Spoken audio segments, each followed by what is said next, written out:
আমাদের ভারতবর্ষের হাতে আসতে চলেছে বাংকার ব্লাস্টার বোম। এই বাংকার ব্লাস্টার বোমটি বর্তমানে আমেরিকার হাতে যেটি রয়েছে GBU-57 তার থেকেও বেশি শক্তিশালী হতে চলেছে এবং এমন এক প্রযুক্তি ভারতবর্ষ নিয়ে আসছে যে প্রযুক্তিটা বর্তমানে গোটা বিশ্বে কারো হাতে নেই এবং সেটি আমেরিকার GBU-57 এর থেকে অনেক অনেক অনেক সস্তা। আর এতে B2 যে বোমারু বিমান তারও কোনো প্রয়োজন লাগবে না এখানে। আর এটা যাবে বহুদূর, মানে রীতিমতো আমেরিকাকে কি করতে হয়েছে, ইরানে ফেলতে গেলে আপনারা প্রত্যেকেই জানেন যে B2 বোমারু বিমান তার মধ্যে করে নিয়ে যেতে হয়েছিল GBU-57 কে। সেটা ফ্লাই করে বিভিন্ন দেশের উপর দিয়ে উড়ে গিয়ে তারপরে শত্রু দেশের আকাশসীমায় ঢুকে গিয়ে ওটাকে ছেড়ে দিয়েছিল, তারপর সেটা মাটির ভেতরে ঢুকে গিয়ে ব্লাস্ট করে।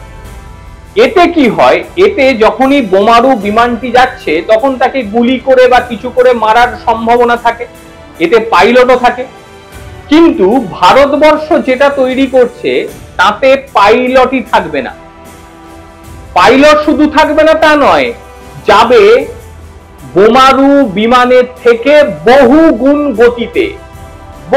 গতিতে যাবে এবং এর পাল্লা হবে, মানে মাঝপথে তেলও দেওয়ার দরকার নেই, এর পাল্লা হবে 2500 কিলোমিটার।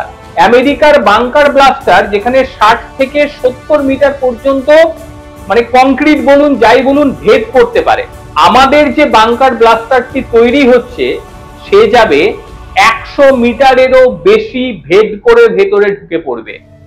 আর সবচেয়ে সহজতর বিষয় যেটা হচ্ছে, এর মধ্যে কোনো পাইলটের প্রয়োজনই নেই, একেবারে বৈপ্লবিক পদ্ধতি ব্যবহার করে ফেলেছে ভারতবর্ষ। কি করলো ভারতবর্ষ? আপনারা প্রত্যেকেই জানেন যে অগ্নি 5 হাইপারসনিক ক্ষেপণাস্ত্র আমাদের যেটি রয়েছে, এর দূরত্ব বা পাল্লা আপনারা জানেন যে 7000 থেকে 8000 কিলোমিটার। এর পাল্লাটাকে ভারতবর্ষ কমিয়ে এনেছে 2500-এ, আর তার পরিবর্তে এর ওভারহেডে ভরে দেয়া হচ্ছে 7 টন, অর্থাৎ 7 টন বিস্ফোরক এ নিয়ে যেতে পারবে।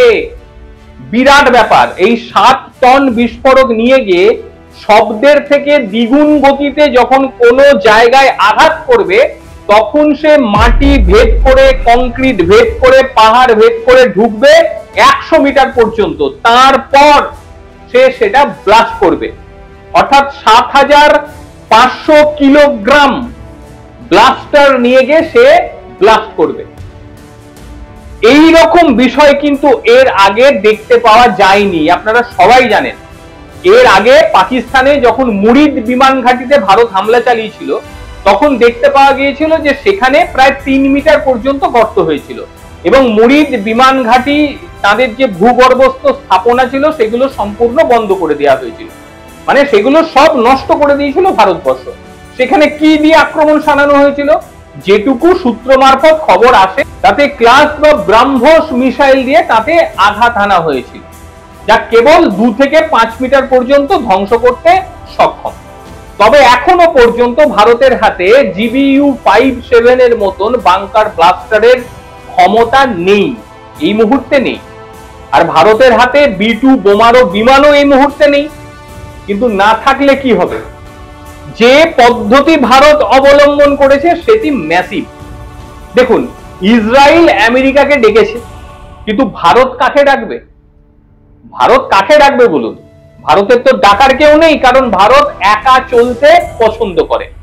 আর সেই কারণেই আমেরিকার GBU-57 এবং B2 একত্রিত এই যে একটা কি বলবো যন্ত্র তারা আবিষ্কার করেছে, তার থেকে বহুগুণে ভালো কম খরচায় ভারতবর্ষ এটা করে ফেলেছেই বলছি, তার কারণ আর শুধুমাত্র পরীক্ষায় বাকি। পরীক্ষা বলতে সাধারণকে জানানো এবং তার সঙ্গে বহির্বিশ্বকে জানানো যে না দেখো আমরা পরীক্ষা করলাম। ভারতবর্ষ এমনিতেই সফল হয়ে গিয়েছে।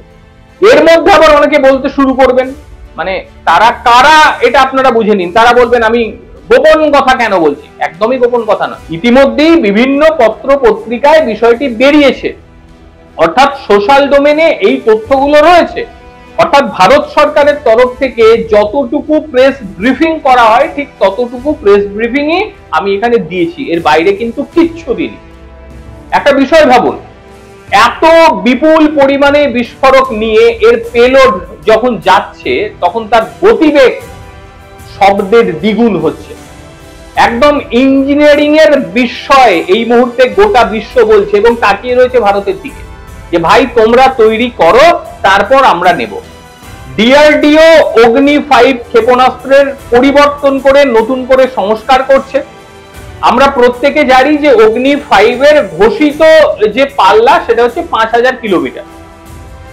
এটাও আমরা জানি যে এটা এক্সটেনশন হতে পারে 7 থেকে 8000 কিলোমিটার পর্যন্ত। এইবার সেটাকে পরিবর্তন করে 2500 করা হলো এবং এর মধ্যে পেলোড দেয়া হলো 7500 কেজি। প্রচুর। এই 7500 কেজি নিয়ে যখন শব্দের দ্বিগুণ গতিতে কোনো কিছুর মধ্যে ঢুকবে তখন এটা ঢুকে যাবে প্রায় 80 থেকে 100 মিটার, যেখানে আমেরিকার GBU-57 সে কত কেজি ওভারহেড বহন করতে পারে? ওভারহেড তো না, মানে ওজন বোম, সে 2400 কেজি ব্যবহার করতে পারে, এর থেকে বেশি সে বয়ে নিয়ে যেতে পারবে না। কিন্তু ভারতবর্ষ কত করছে? 7500 কেজি। আরো একবার বলছি, আমেরিকার GBU-57 বিস্ফোরক মাত্রা হচ্ছে 2400 অর্থাৎ 2400, আর ভারতের রয়েছে 7500, কতটা বেশি। আর আমেরিকার যে GBU-57 সে কংক্রিট ভেদ করতে পারে 70 মিটার পর্যন্ত। আর এই মুহূর্তে ভারতের অগ্নি 5 মানে ওই রকম গতি নিয়ে যখন আঘাত করবে, এত বিস্ফোরক নিয়ে যদি আঘাত করবে তখন তো 100 মিটারেরও বেশি গভীরে ঢুকে গিয়ে ব্লাস্ট করবে। তার সঙ্গে ওভারহেডের 7500 কেজি তো রয়েছে। আর অগ্নি 5 শব্দের দ্বিগুণ গতিতে চলে, এটা আপনারা সবাই জানেন। কাজেই এই বাংকার ব্লাস্টার বোম নিয়ে অনেকে মনে করছিল যে ভারতের হাতে নেই, কিন্তু ভারত যে আগে আগেই বিষয়টা বুঝে নিয়ে তৈরি করতে শুরু করে দিয়েছিল এটা কিন্তু অনেক দেশই বুঝতে পারেনি। আর যখন ধীরে ধীরে খবরগুলো সামনে আসছে, খবর তো এমনি আসে না, ওই যেটুকু প্রেস ব্রিফিং হয় সেইটুকুই তুলে দেওয়া হয়। আর এই প্রেস ব্রিফিং এ যে সমস্ত পদ্ধতিগুলো বলা হচ্ছে, যে প্রক্রিয়ার মাধ্যমে অগ্নি 5 কে রূপান্তরিত করে দিচ্ছে বাংকার ব্লাস্টারে, তা দেখে অভিভূত গোটা বিশ্ব, প্রত্যেকে তাকিয়ে রয়েছে। এই মুহূর্তে বাংকার ব্লাস্টার বোম কাদের হাতে রয়েছে? ক্ষমতা তো আপনাকে বলে দিলাম, আমেরিকা সর্বোচ্চ স্থানে রয়েছে, কিন্তু আমেরিকার মানে ওই 70 মিটার পর্যন্ত গভীরে যেতে পারবে, আর ভারত যেতে পারবে 100রও বেশি। আর তারই সঙ্গে বিস্ফোরক বহন করতে পারবে আমেরিকা ওই 2400 কেজি মতন, ভারত কত করবে? 7500 কেজি। কাজেই বাংকার ব্লাস্টার বোম যেটা ভারত নিয়ে আসছে অগ্নি 5 কে মডিফাই করে, সেটা হবে পৃথিবীর সর্বোৎকৃষ্ট, এবং গোটা পৃথিবী তাকিয়ে রয়েছে এখন ভারতের দিকে। কি বলবেন আপনারা ভারতের এই বাংকার ব্লাস্টার বোম নিয়ে? কার উপর প্রয়োগ করতে ইচ্ছে যাচ্ছে আপনাদের? অবশ্যই জানাবেন, প্রতিদিন জিজ্ঞেস করি। কিন্তু আপনারা আমার ইচ্ছে কথাটা বলে দেন, আমি তো অত প্রকাশ্যে বলতে পারি না, আমার ইচ্ছে কথাটা আপনারা বলে দেন। কাজেই খুব বেশি দেরি নেই, পরীক্ষা হয়ে যাবে, এবং পরীক্ষা হয়ে গেলে পরেই গোটা বিশ্বের সামনে বিষয়টা চলে আসবে। প্রত্যেকে ভালো থাকবেন, সুস্থ থাকবেন, আবারও দেখা হবে অন্য কোনো দিন অন্য কোনো ভিডিওতে। ততক্ষণের জন্য নমস্কার, ভালো থাকবেন।